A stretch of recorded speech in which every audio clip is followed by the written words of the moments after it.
সবুজ আর সুন্দর এক জঙ্গলে থাকে দুষ্টু ছোট্ট এক বাদর। তার নাম বাবু। বাবু খুব দুষ্টু, সারা দিন গাছে গাছে লাফিয়ে বেড়ায় আর মজা করে।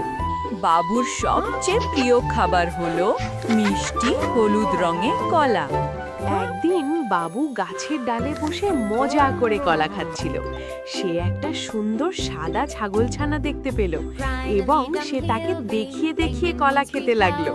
ছাগলটি বলল, আমায় একটি কলা দেবে? আমার খুব খিদে পেয়েছে।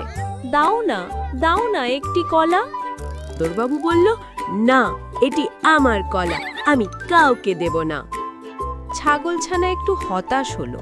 ও মনে মনে ভাবলো, ইস, আমি যদি অন্তত একটি কলা খেতে পারতাম। কিন্তু হঠাৎই বাঁদরবাবুর হাত থেকে কলাটা টুপ করে নিচে পড়ে গেল।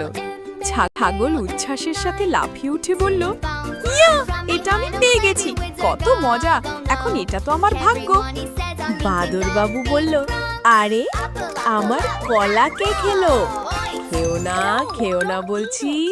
ছাগলছানা বলল, ধন্যবাদ বাবু কলাটা খাওয়ানোর জন্য, সত্যিই কলাটা খুব মজা ছিল। তারপর থেকে বাবু আর ছাগল জঙ্গলে একসাথে খেলতে লাগলো। তারা হয়ে গেল খুব ভালো বন্ধু।